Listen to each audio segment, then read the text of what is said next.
everybody. Happy Wednesday to you. Hope you all are having a wonderful evening and a great week so far. Welcome to Midnight Hatter Live, the weekly variety show where we talk Gundam, Gunpla, and gaming. I am Stephen Bayless, your host, also known as Midnight Hatter. And joining me as always, the Blue Gamer and Gundam Explainer, Adam Blue. How are you, man? Doing good. I'm glad I have that Blue Gamer because I don't wanna be called Gundam Explained, even though I guess that happens. But Blue Gamer, like, you got Midnight Hatter, which is pretty chill. That is a cool one. So I like that I have Blue Gamer, which I started that back in, like, 99, 2000, like, using that moniker when I would blog. Yeah. And But and what's crazy is, like, some of those old videos you have are, like, 25,000 views. This was, like, before YouTube oh, started yeah. tinkering with the algorithm and, like, messing Yeah. with people's stuff, but, like, you had videos that were, like, insanely high view counts, and especially, like, the reviews of tech that you used to do, like, Yeah, "Oh, the this is." hardware. Yeah, which that stuff I feel like those are things that it's like tools of a bygone era, like Exactly. RF switchers and, like, all of these types of, like, little gaming gadgets that we used to have. Like, there still are a few of them, but, like, not I not feel like nearly as many as the early 2000s. right. And so I feel like then on YouTube and what's happening now, what's gonna happen is you're gonna have these channels that are more like classic car channels, but it's like classic electronic gaming hardware, where the video game channels aren't gonna be focusing on that stuff anymore as much as it's more of a classic thing or here's hardware. Because I think gaming, it's very interesting how it's gotten now to where a lot of it's streamlined. You more games than ever are coming out. You can get to them. So there's less of that finicky hardware talk other than PC stuff, and even then, it's pretty streamlined. It becomes Yeah. Yeah, I mean, because there really isn't, especially now with, like, things like Micron not being not be having a consumer brand anymore, like, everybody's just oh, trying that's to. right, Like, yeah. everybody's The moving towards supplying for AI development that, like, yeah, now a lot of the consumer brands for PC parts are going away, so it's like, what are you and gonna do? Everything's it gonna be just the same. that or, the streaming, 'cause it just reminds me how there's been times lately I've been streaming the video games I'm playing with Yeah. high-end graphics, and it looks great. Could be better, and we're gonna get there soon, Well, but one of the things that I appreciate, over on Blue Gamer is that you do cover a lot of indie games, you do yeah, cover a lot of, like, the franchise games, like, I think you just did Terminator: No Fate, which was a yeah, like, loved it. every classic franchise needs a retro game. Maybe not Yep, all of them need to be, like, side-scrolling shooters, but, like, top-down shmups or, yeah. just even, like, classic fighting games. I think Oh, I I yeah. I would love to see, like, Gundam Wing Endless Duel brought back. That's a good point. Give it, like, the Yeah. Street Fighter V treatment. Yeah, fighting games brought back as IPs, which is sometimes done like so maybe you are catching on to it because I just realized that what is it called? That Invincible is getting a fighting game. JoJo's Bizarre Adventure had, even though they've had it before, got one recently. There's that Marvel Tokon Fighters or whatever. Mhm.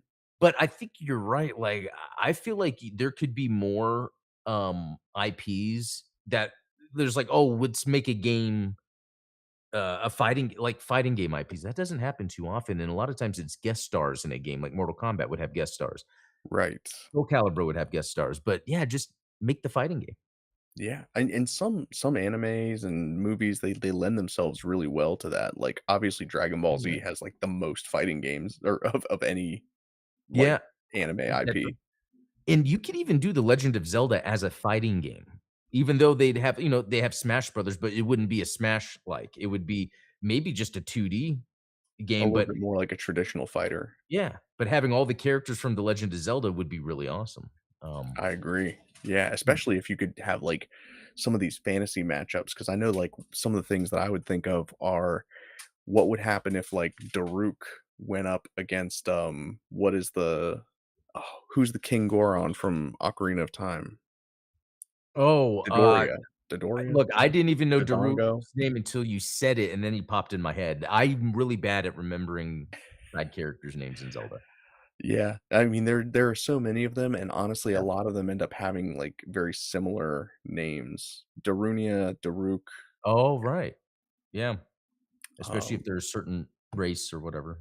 exactly, but it's like Right. you wanna know who's the toughest Goron, or you wanna know how, you know, if a Rito could actually beat a Korok. So there's You know some what? cool stuff there for sure.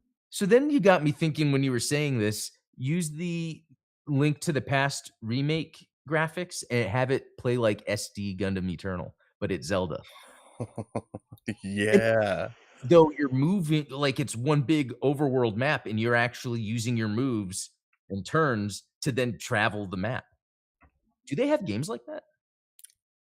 I don't know. 'Cause that's a neat, interesting way to explore because it's almost like you have to take your time, but there's things going and you're like, "Oh, where are you now?" You might an hour pass and maybe you didn't get that far, but that might help it feel yeah, that's a neat way to have a game. But then, like, it's one of the things that I love about the SD games in general is just, like, the positioning matters, right? So, like, you know, Oh, I yeah. if you take out the turn structure well, I mean, obviously, it would still be turn-based technically, but, like, if you take out the turn limit structure that comes with being in, like, that type of game, and you make it sort of an open world, an overworld, like you said, but you still are limited to, like, you can only move here, and maybe your attacks only extend this range and things like that, then you have to get very tactical about where you're placing your characters on the overworld map in order to maximize their effectiveness. Yeah, yeah, because then you made me think, what if there's a fog of war you're revealing? And so at any time, you could go all the way and see where you were and be like, "Whoa, there's soldiers that have appeared here." So if I'm gonna be I have to prepare for that, like, there's so many different little things that could be done. Yeah. That's a very unique concept for a game because I don't think that anyone's ever even attempted something like that. No, no. The Okay, well, closest thing that's our would be next kind of game. like an RTS. Yeah, there you go. It's a turn-based RTS, something like that? I don't Oh, know. um, Ultranos might be able to help with this, but there was that Aliens, uh turn-based game that came out recently, but it's almost like real time, where I think as you move, everything moves or Oh. something like that. I've been meaning to play it, and I So it's just kind of because like I an like aliens. XCOM or Yeah, it's like XCOM, but a little more real time to it. But, that's yeah, I'm kinda not too sure. cool. I Yeah. mean, that was one of my favorite things about, because you and I both kind of have mixed feelings about JRPGs, but the Right. the one that I love is Vagrant Story on the PS1 Okay. because positioning matters, like, you have to move to certain positions, and there's almost like a turn timer where it's Mhm. like you do take turns, but if you don't act quickly, then the enemy's gonna hit you. And but if you can act quickly enough, you can actually jump ahead in the turn order, like Yeah. and kind of skip one of their turns. And so it's actually like you said, it's turn based, but it's still real time-ish. Okay, see, I like this because a lot of different JRPGs, even though they have the basic turn-based structure, there's sometimes different elements to them. So I was just playing the new Octopath Traveler that came out on Oh Switch, yeah. just the demo because I don't like JRPGs as much, but it was fun to play the combat system. Just to me, it was like, oh, this is just another type of poker. Yeah. You know what I mean? Like, oh, it's just the turn based, but this just adds where there's this thing. You can do a boost. It's like or like when I played Expedition 33, how it did its thing was like you can block and parry in real time, even though I still haven't played that, but obviously what game of the year I've got to now. yeah, I wonder how much I played. Maybe a couple hours or 3 hours. It's just it is cool, but nothing compelling enough to keep me going. It's like it's just because I'm not a story guy in a game. Yeah, I know. You skip the cutscenes. I know. Except for Terminator 2D, No Fate. I That's love that pixel goodness. I almost feel if the game was bad, I would still like it because I paid to experience those pixels. you paid for every pixel and you Yep, collected. Yeah, Ultronus in chat does say it's Aliens Dark Descent. It's that's a right. turn-based strategy, or it's not turn-based, but it's a real-time strategy-esque. You give orders, and at most it kind of slows it down, which is Oh, pretty cool. so I might enjoy that. I especially it's aliens. Come on. Yeah, why not? But yeah, we have a fun topic to talk about tonight. We've done a couple of shows in the last couple weeks about hobby stuff, and it's just been a while since we've had a lively discussion about something Gundam lore related. And I think that this is kind of it's a great topic for the end of the year because we talked a couple weeks ago over on the Gundam Explained show about sort of the drought of Gundam content this year, Mhm. and so it does get you thinking about what is next for the Gundam franchise? And so I wanted to pose the question is like, has any AU Gundam ever really stepped up to the plate to replace UC? And if not, can it in the future? Maybe. But before we get into that, I do want to share something cool that I got into this week. Um, it's not Gundam related, sorry, but it is hobby related, and it's something that I designed and made for my daughter for Oh, Christmas. yeah. Obviously, a couple weeks ago, we talked about how much she loves K-pop Demon Hunters. It's all the rage, right? It's all over my Instagram feed or those songs. And, so what I decided to do, since she won't stop asking me to give her my phone so that she can listen to the songs, is, my sister a couple years ago bought her one of those Tony boxes that, has, like, the little magnetic figures that Yeah. play songs. So what I did was went ahead and 3D printed the derpy tiger Wow. from the movie and painted it up, and then I used one of the creative Tonys, which are like the blank ones that you can record up to 90 minutes of, Yeah. voices, music, whatever you want, audio files. And so Mhm. this guy has a RFID chip or NFC chip, whatever the chip is, Oh, okay. inside it, and it actually plays the soundtrack from K-pop Demon Hunters. So this is Wow. gonna be her Christmas present. Look into its eyes. I will drop a video next week outlining the How you build process, the painting, all of that good stuff. So, wow. That's unique, man. I tell you, that's putting these Gunpla hobby skills to use. Especially something as unique as that because it's something cartoony and it has to do with music and you're just modifying some other electronics. But it screams Gundam, you know, it does. It does in putting a way. a figure on something music, you know? I've been thinking about these types of different crafty things that we could do, and I'm like, man, maybe I make a Gundam Tony that's like, a little RX-78 that plays like the Yeah. original soundtrack and like the theme and stuff like that. Yeah. Um, and then I even started thinking about like there's that candle company that I don't know if you've seen this one that like he this guy was, like, kinda sick of, like, the luxury candle business, people charging, like, $75 for a candle, and so what he started doing was he makes candles where he drops, like, a diamond in the bottom of it, so when you burn the candle out, you get a diamond, and, like, That's it's insane. random chance, like, it might be, like, a .3 carat diamond, or it might be, like, a 1 carat Oh. diamond that's worth, like, $10,000, but it's just an interesting sales gimmick, and I was like, "Well, shoot, maybe I should make little, like, 3D printed Gundam candles where it's like, as you burn it down, maybe it's got, like, the final shot, final shooting RX-78 Well, inside it that melts away." that's a good idea, but wait, 3D print candles? You with the Well wax or well, I would something? pour the wax in it, like, over the 3D print. Oh, I see what you're saying, that it would be like a mold essentially Yeah, that yeah. you're making. Oh, wait, no, no, yeah, okay. I'm seeing this now. You would have like a special 3D printed design of Gundam or something like the final shooting. And then when you would put the wax over it, would you then have it in a certain shape? I think it Or would be just like a standard little cylinder, okay, so you but wouldn't even know. You wouldn't have it's like any idea. it's a blind box, you know? That It's a is actually really gashapon cool. candle.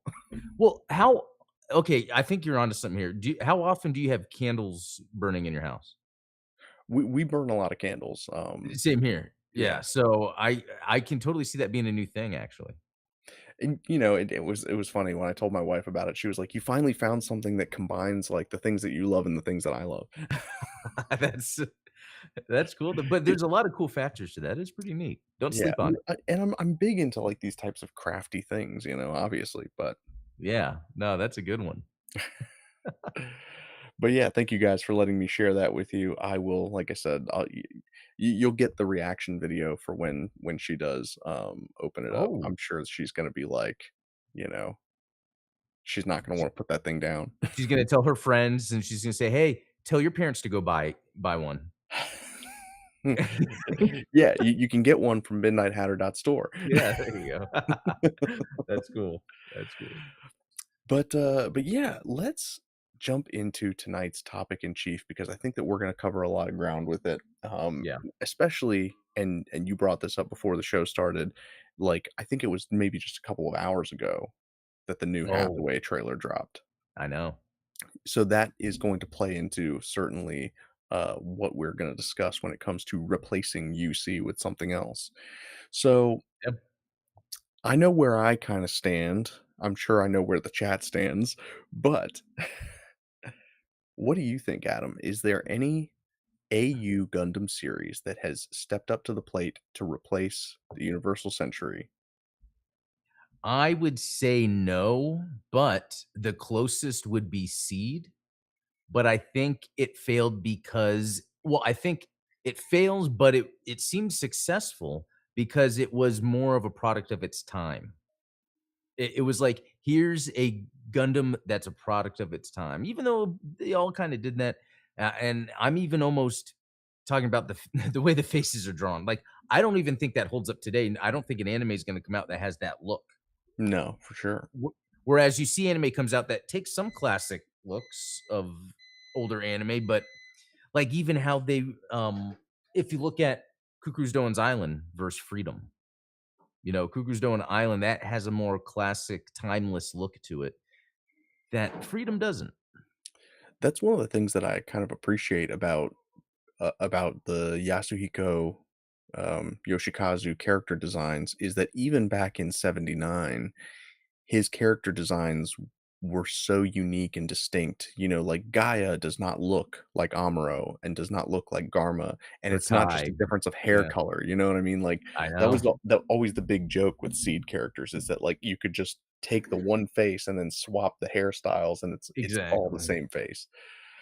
That was definitely a product of like late '90s, early 2000s style anime and manga for that matter. I Oh, forget okay. like that was just the style then. It's crazy to think It about, was. like, when I was in high school, all anime characters just looked the same. And Um, it's probably an evolution of Dragon Ball, though there could be more I'm missing when it comes to designs, but I know, like, so I wasn't into Dragon Ball, but I was always hearing about it, and would see it, I knew the spiky hair. That was, like, kind of yeah, the first, but then, and yeah, even when now, some people have made that joke where it's like, you can take Vegeta's face and then, like, swap out Goku's hair and then yeah. Gohan's hair, like, a lot of those characters do look the same, and So I wonder if that's the influence there. It's like, that's popular, let's kinda go with that kinda style with this? Um, yeah. but but what do you think about that, though? What I was saying about C. Do you think it's more of a product of its time, but the nostalgia keeps it popular right now? I would agree with that, and I think that Seed has been given more chances to have that place Yeah. because I think Seed and, correct me if I'm wrong, but I'm pretty sure that Seed has more spin-offs than any other AU. You Yeah. know, you've got Seed Destiny, you've got, the Freedom movie, you've got Astray, so it's like there's so much more content around Seed than there is any other series, and I think the closest one would be like Wing because you've got Gundam Wing, Endless Waltz, and Frozen Teardrop. Yeah. But then like Double O, what you have like the series and then the movie, right? Yeah. Right, which then I think seemed to be a common thing to do, where a series would come out, and then there would be, like, the movie, either sequel or compilation. Just to wrap it up, like, Yeah. which, it would be cool to see like a Witch from Mercury movie just to tie up loose ends. But but yeah, nothing else. Like IBO, I guess, got the series, and now you're gonna get the Erder Hunt movie. Yeah. Um, And, like, G Gundam, that was a one and done thing. one and done. Yeah, After War. Yeah, Exactly. and then there was that Reconquista in G, but that was a series, but then they had movies, I guess, were based off of it, because I haven't watched it, I don't know. Yeah, I couldn't tell you. I like barely got into the series, and then I was like, movies? No. Yeah. But and then Age again was just a one Yes. and done kind of thing. So it's like Yeah. there have been so many attempts to, I don't want to say reboot Gundam because Yeah. none of them have truly tried. I think Seed was definitely the closest because in a lot of ways it does feel like a retelling of the original Yeah, story, and definitely. so in that regard, it both succeeds and fails because it's like, I think it was just similar enough to strike a chord with the fans, but Mhm. it's too similar to the point where, you're kinda like, "Well, why would I watch this instead of the original?" And then the original has so much more content to digest after the fact. Yeah, and if I had gotten into Gundam earlier and I knew I'd watched all the shows, the AUs, and then Seed came out, I would think those mobile suit designs are amazing, you know? Wouldn't you say so for that time? Because what was the shows that came out before that? So it It would have was been Wing, G Gundam, yeah, Turn A. Turn A, yeah, I think was 2001. And while there's cool designs in there, Seed, it's almost like it went back and redefined that modern realistic super robot. And it had Macross influence because I do think an artist that worked on Macross worked on the designs, if I'm not mistaken, for, like, the wings stuff that's going on. That is very possible, and I think that in a lot of ways it was drawing influence from that sort of shonen style anime. Like, obviously, G Gundam was like, "Hey, we're gonna take a shonen anime and make it Gundam." Yeah, Like, we're gonna take Dragon Ball Z and make it Gundam. But I think it was too much of that. I think Seed dips into that in the idea that, like, the robots are super robots, and I think we even said you've said in the past that, like, the mobile suits in Seed, in particular the Gundams, are almost characters themselves and yeah. not just machines that the pilots pilot. Exactly, because I think of the Mighty Strike Freedom as the Mighty Strike Freedom. I'm not in my head going, "Oh, Kira's," or whatever, like, whereas for a lot of times I talk about I reference the Gundam as Amuro's. I'll say, "Oh, Amuro," so that I think that is a big distinction. Yeah, and plus the way they did the animation, some of the poses, some of the dramatic situations out of nowhere, last minute, Kira comes to save someone, then that's all very, again, superhero, super robot, yeah. Yeah. So I think it was tapping into something that was already popular at the time and kind of goes to what you were saying, where it is very much a product of its time and Yeah. it hit all the right cylinders in order to be popular with people, and the fans that got into the series at that time have been more supportive than any fans that uh, honestly I can't tell you a single person that like got into Gundam because of Gundam X. Yeah. Yeah, I know, and it's interesting. Gundam X is a very interesting one because I almost feel like with Seed, where it seems like they're just redoing it, it almost seems like with Gundam X, they're redoing it and just kind of refining it, even though there's more of the aspect of, like, the, wasteland sort of land vehicle. Other than that, it seems to kinda take and refine that concept, Mhm. I the would agree original. with that. Like Lala, um, Tifa, Tifa. even though Mhm. they were different situations thematically, they still kind of represent the same thing. Yeah, that's, it's like if a MacGuffin was a person. Oh, yeah, yeah, there you go. Is it possible to have a living MacGuffin in a I think so, if the character doesn't do anything I think that's what they complain about sometimes women plots in movies where it's just about a guy. Right, yeah, Yeah. which that can go either way because sometimes it becomes the girl in the fridge, trope, Oh, yeah, right? yeah, Um, which I don't know, I don't think that Lala becomes that because, yes, she dies in a traumatic way that affects both the hero and the villain of the story, but I don't think that she is killed in a way that is so overly violent as to trigger disgust in the viewer. I right. think that, It's it more of like a tragedy. exactly. Yeah, you're experiencing that tragedy in a lot in the same way as, like, the ending of 0080 where it's like, you Oh, yeah. know you're kind of caught in the dramatic irony of the situation. Um, like if O. Henry was a Gundam series. Um, but, yeah, I mean, the latest AU entries, I don't know if you would count G-Quux as one of them, but I don't I guess they have talked about that they're gonna have a second season. Is Oh, that really? correct? Maybe, I don't know. Yeah, They seem to be G-Force isn't. hinting that it's not over. I would feel like that it seems like there's so much there that they could do more, and it would be interesting if it's one of those where it kinda did then what we needed, where it's really fleshing everything out, and then it retroactively makes G-Quix amazing. But I don't see that. I almost feel like it went too bonkers there at the end. It really did. Definitely a jump the shark moment. Yeah. The growing Gundam, which, as someone who definitely reads into themes and probably projects meaning and significance onto things in Gundam series as much as I do, which guilty. Like, you can accuse me of that. That's a valid thing to criticize me for.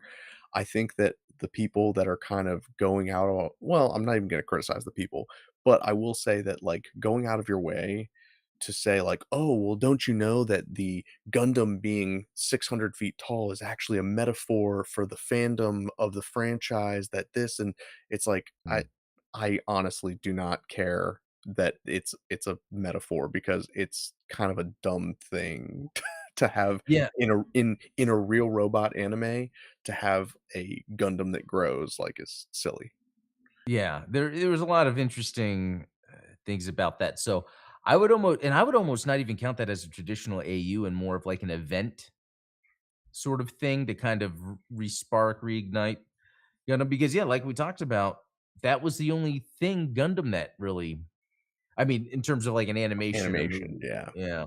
Um, Unless you count Encounter, which was like that thing that happened at the Lala port, um, in Japan, that, like, little short anime oh, of that's right. the Sazabi and the new Gundam fighting, and there's, like, the TikTok Lala, which, again, that wasn't supposed to be like an AU, it was just supposed to be like a, "Here's the thing."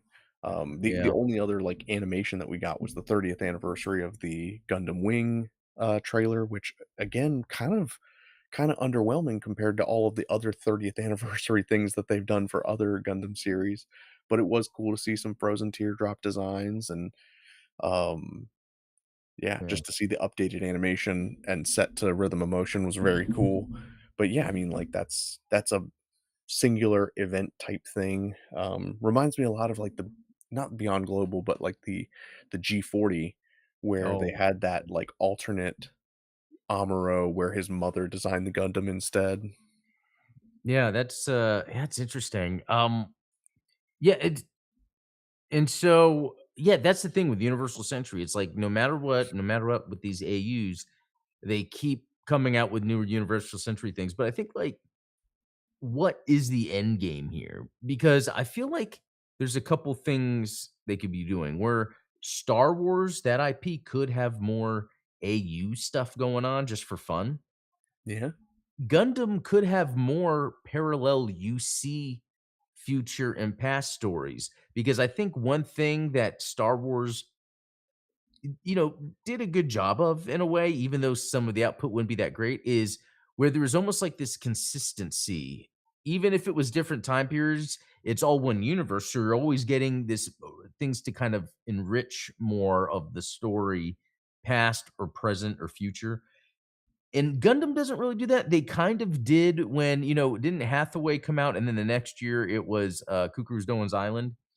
You right. know, and those are both UC, those are both different time periods of the UC, they're done differently, the artwork is different, and I think that's the direction they really should go, like, they really should just do a Blue Destiny series, and then they have Hathaway 3, Yeah. and then go back and do Missing Link series, like, have, different in the Universal Century, different things I going think on. that that makes a lot more sense than attempting to do so many more AUs. And as Mm, much as I loved, like, Witch from Mercury, well, in retrospect, I don't think that the people who got into Gundam from because of Witch from Mercury have really, I don't think that they're gonna stick around for 30, 35 years, you know? yeah. No, that's the thing, I think the Universal Century already has kind of this rich world already that you can jump in at any point. and you have time to get into some cool things. And then if they were just to continually have things in that same universe. So let's say someone gets into Gundam and then next year they're like, "Oh, here's this new Gundam show." That was the thing with Witch from Mercury. I remember thinking about it. It's like, okay, well, where does it take place? Is it Universal Century? It's not. It's just some other thing. Okay, I guess I'll Yeah, I'll watch it and check see. it You know, and out. it's like at the end of the day, it's like, do we really want AUs? I've been trying to watch IBO. I get bored. I'm on I was about to say level 13. That's really my life games, but no, I'm on episode 13 and it's just like That's I feel like it's doing I think it's I'm like, on episode 13 of Double O. "Oh, are you? Oh, that's funny." 'Cause I feel like it's and maybe this is a problem, this is why anime has been a little different recently. It's almost like I know what it's getting at, and it just keeps kind of it's like a revolving door of, like, the character trauma. Not just the drama, but the trauma Mm, between these characters. Then there's a fight here, and then it's regurgitating the trauma, and then there's another fight. Um, but if it was UC, it would then be you like, could start "Okay, kind of fan world theorying how does it fit within yeah." the yeah. And see something on the side like, "Wait a minute, that's that type of cruiser during this time period," you know, like one of Yeah. those things, you know? That's a so you kind of already answered the follow-up question is, Okay. can an AU ever replace UC? And it seems like you're suggesting no, and No. honestly, should Bandai Sunrise even try? And the answer seems like kinda no. Because you brought up a great point, especially comparing it to Star Wars. Because I think about, like, I could show someone Skeleton Crew, and they could be like, "Oh, that's a cool story, like, what, they thought that this guy was a Jedi, like, okay, so, like, what are Jedi?" And it's like, "I'm glad you asked because I've got a whole library of films and TV Yeah, shows for you to watch." There are very few Star Wars properties that you could get into that don't somehow tie back into the Luke and Vader right. trilogy. Yeah. And, you know what? It's interesting because as I watch other UC stuff, it's you could see stuff like F91 that doesn't tie back, but you could see the world and be like, "Oh, I know why the world is in this place now." You know, Mm, it's like there's that connective tissue, there's the legacy of the Gundam, you know, and that's another interesting thing that the new type is the through line. I was trying to think, but Star Wars has the Force, and that's kind of a through line. yeah. Is it the Empire? Is it the Force? No, it's the Force because the Dark Force is always trying to take over and control.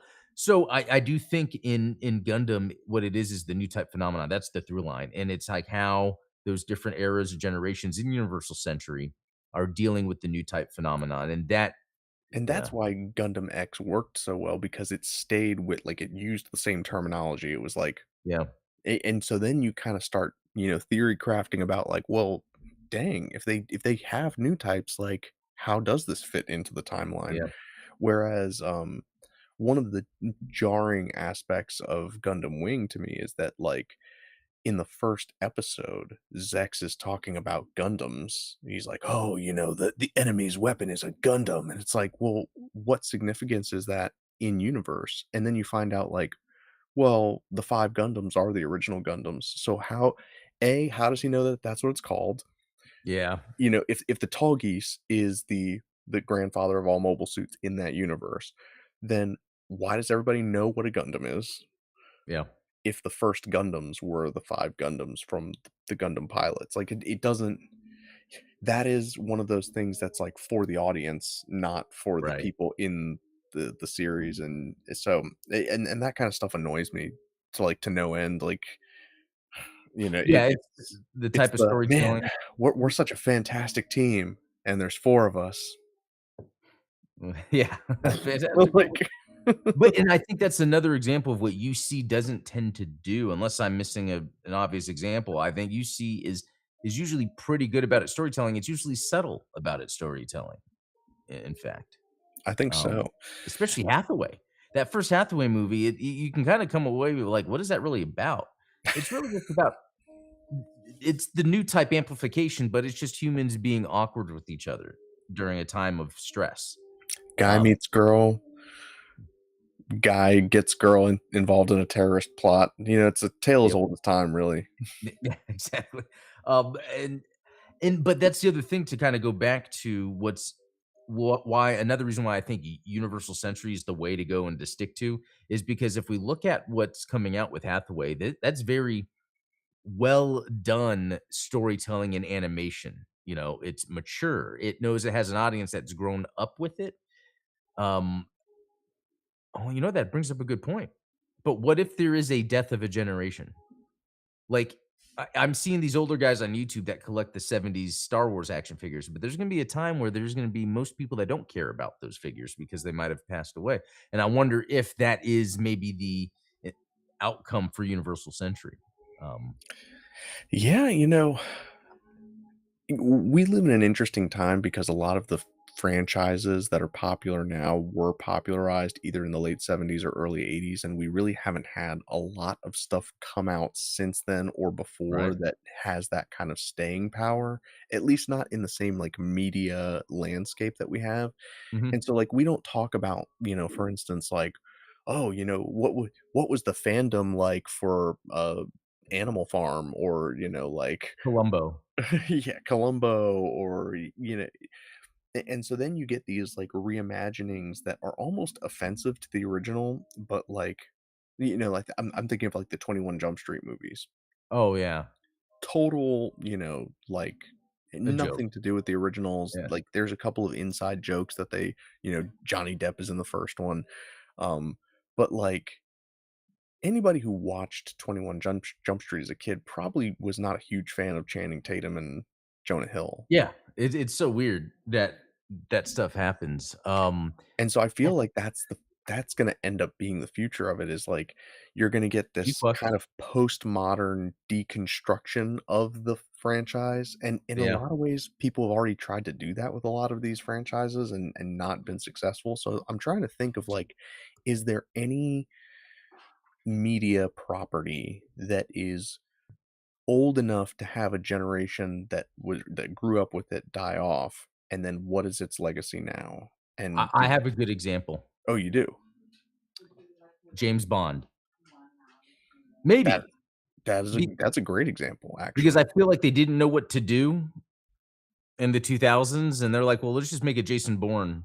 It's like, well, that's not really what James Bond has ever really been. Right. But, yeah, make it Daniel Craig, put 100,000,000 in marketing, and you're gonna have a big movie. But Yeah. You do it's like I just feel a like standard action flick. yeah, it went through the iterative process of James Bond where it was what it was, and then it went so far in that direction, it became Roger Moore. But then the '90s, it's like for a second with Pierce Brosnan, well, I would even say Timothy Dalton. I Timothy think it's Dalton was my favorite, yeah. so yeah, I gotta say, and I feel like this is a trope with the '80s, like with '80s action movies. It was the late '80s and early '90s where these movies became, even though they still had this not goofy quality, but this charming quality to it. It Can't was done dark and serious. yeah. Yeah, it can't be. Yeah, yeah, like because the Arnold Schwarzenegger movies, Yep. even License to Kill with the shark, and there's, and I think G-Quux maybe almost does that by especially the big Gundam at the end. You know? Maybe. I think that the recontextualizing it like that definitely makes me hate it less. Oh, yeah. I just think though here's a couple differences. Star Wars and Gundam both have it's at its root good versus evil. Yeah.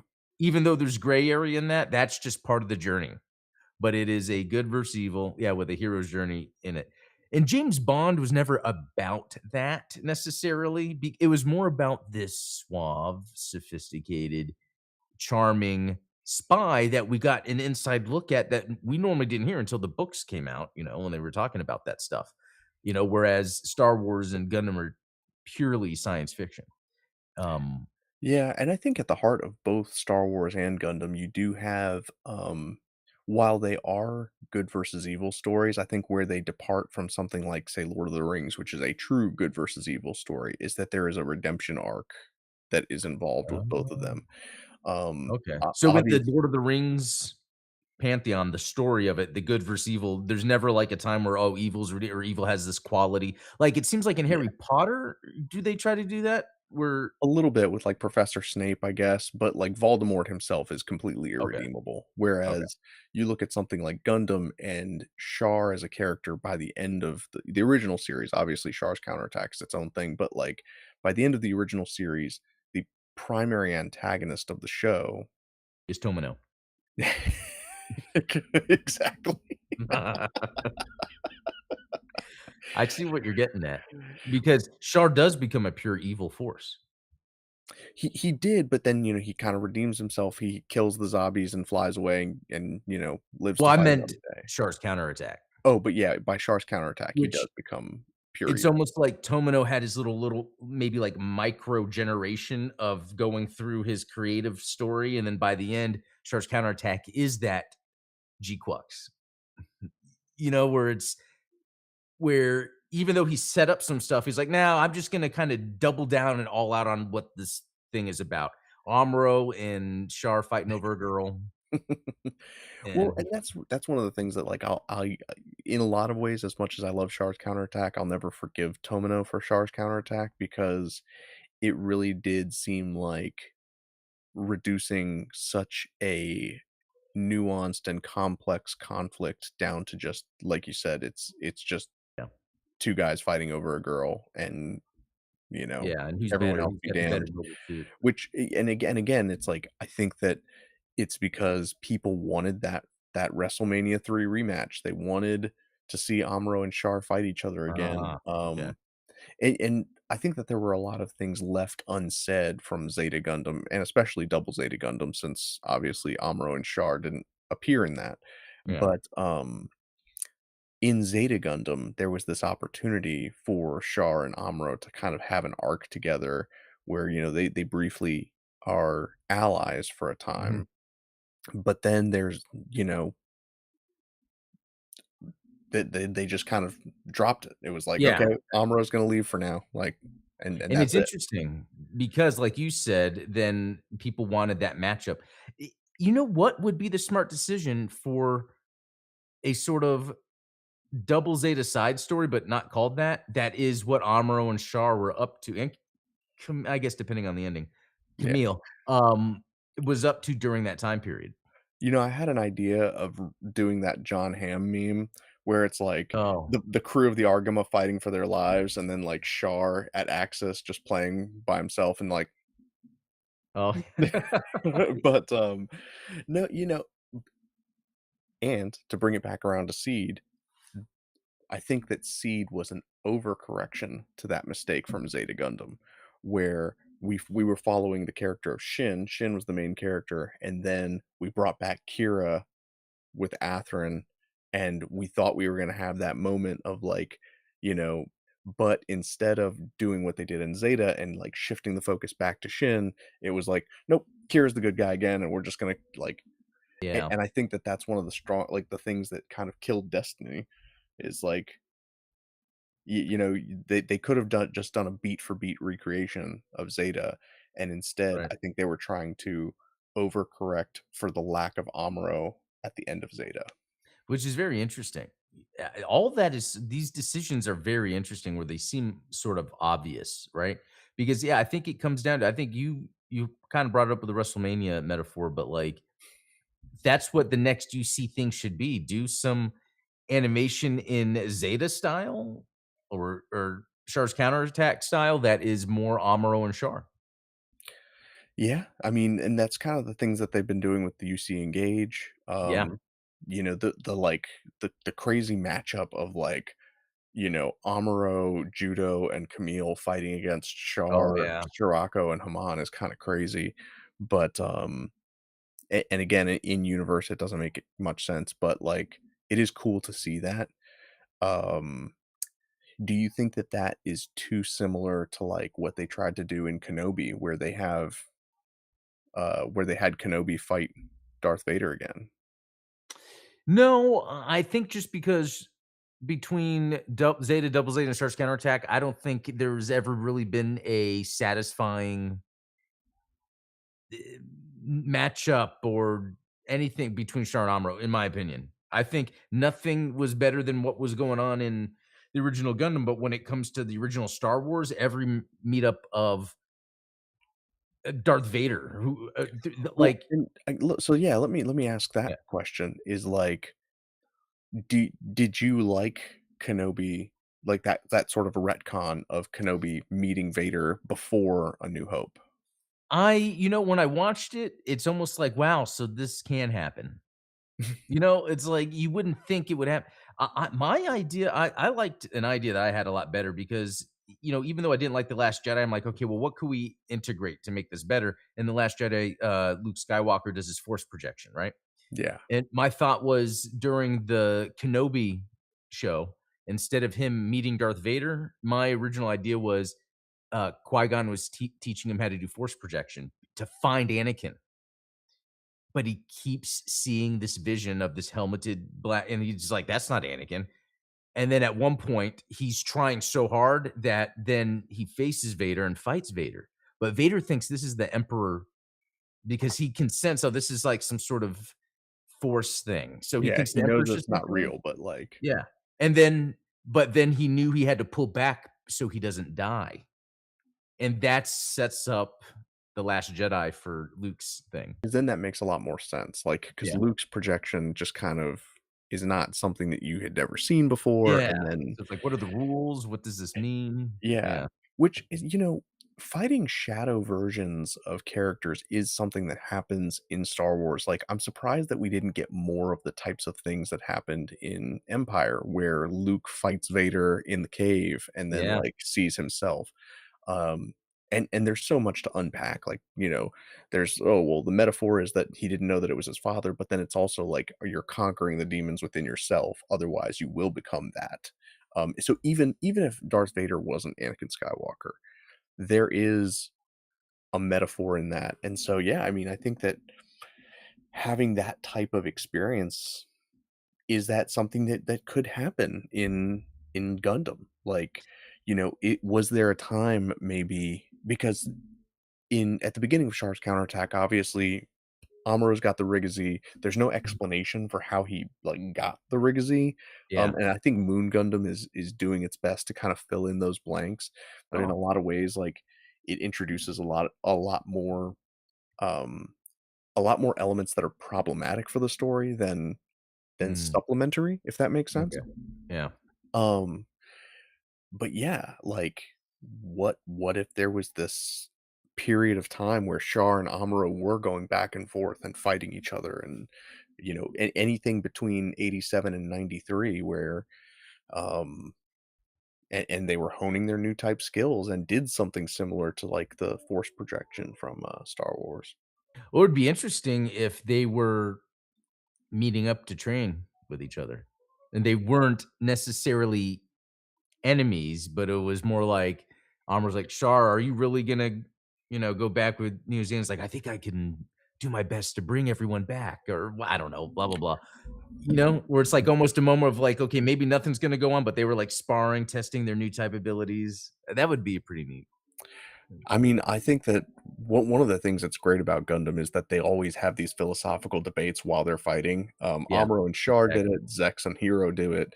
That's Um, what I'm thinking too with that. yeah, I mean, I think that would go a long way towards explaining Char's full heel turn Yeah. in Char's counterattack. Is like maybe there was a period where he was trying to convince Amuro to come with him to Axis, and Amuro's like, "No, the speech at Dakar, like it was making a difference. Like you were on the right path." And Yeah. he's like, "I can't do that anymore." You know what? It's more and more like wrestling. That because you brought up the wrestling thing, because, even in Char's counterattack, yeah, he's a heel, he has his own music. Dude, E I'm telling you, like, everything you need to understand about anything, whether in it's life. politics, whether it's media, marketing, everything comes down to 90s pro wrestling. It's all it's all in there. You've got heroes, you've got villains, you've got arcs where it's like, "Oh, this guy's a hero for this he's a babyface, but then he's gonna turn heel and become a Mm, bad guy." And all of it's pretend, right? Like, everyone's just yeah. doing it for show. I can't believe I couldn't get into wrestling or can't. I don't know what it is. It is super hokey, I get it. But is it When you see a vampire fighting against, like, a pimp, and you're like, "Well, what am I watching here?" yeah, I don't know. Usually, I think I would be into something weird like that, but I think I get my satisfaction from, like, martial arts movies where it's just the choreographed stunts. I think that's the fighting I lean more Did into. you oh, man, this is a bit of a throwback. There was a show on Saturday mornings where they tried to tap into the martial arts market for wrestling, where they created, like, a pro martial arts Whoa. show that it was like real life Mortal Kombat, and, Oh, oh, man, wow. it was like I think it was called just Masters of Karate or something like that, and they had characters, like, it was like, "Oh, this is the fighter from this territory," and, like, the Oh, that's and they cool. fought for, like, championship belts and stuff, but it was all, like, kung fu, and I had a couple of the action figures because, like, there was Oh, one that wow. had, like, he had, like, a swinging roundhouse kick action, which was awesome. The WMAC Masters, is that Ah, what thank you. See, I knew Jam X was gonna was gonna call it. that that is really cool because, I mean, I like the idea. Wait a minute. Yeah, when I see that picture, Oh, yeah. yeah, wow. What year was that? 95, 96. I had to have seen that. Huh. See? And the guy that played Sub-Zero or, Scorpion is one of the characters. Yeah, the Mortal Kombat and yeah, one of the black guy that's in it, he was Jax in the Mortal Kombat Live show that was touring in the '90s that I went to see. That's amazing, dude. That's pretty See, cool. so many cool things came out of the '90s that we just don't appreciate now, I know. I know. The '80s set up the '90s, for sure. and then the '90s forgot to carry the ball into the 2000s, or the 2000s didn't carry the ball, and then we've been Yeah, lost ever since. so that's a good question. Do you think that they fumbled the baton when they were trying to hand it off, or do you think that the person who was supposed to take it in the 2000s didn't grab it? I think the internet bubble caused all these corporations to destroy the creativity that was coming out of the '90s. Because I think we see that at a hyper level now. Whenever there's something neat or novel in the world or cool, and then it immediately gets destroyed by corporatism, you know? It's true. I mean, Like I recently just saw, like, an Instagram reel of all of these, like, indie organic companies that were then purchased by, like, SC Johnson and Procter& and Gamble and stuff like that, and it's like so even the niche stuff, the stuff that's like, "Hey, we're rebelling against big such and such," it's like, "No, you just got bought by them, so how can we" yeah, I know, it's yeah, and that's what I think when people talk about they look at this time period and I was like, "Oh, that's the plastic people, the plastic time period." I don't think so. I think they're gonna this era is gonna be called the maybe like the corporate takeover because it's like once industry started, it's like, "Oh, we can create these corporate entities and then everything is controlled that way." You know what I mean? Like I feel like that and then plastic is just a byproduct of what which corporations do. again, that was a whole arc in WWE was you had the corporation and it was like all the wrestlers that teamed up with Vince McMahon, the bad guy, like Wow. we're the corporate side that are gonna like oppress everybody else in the organization.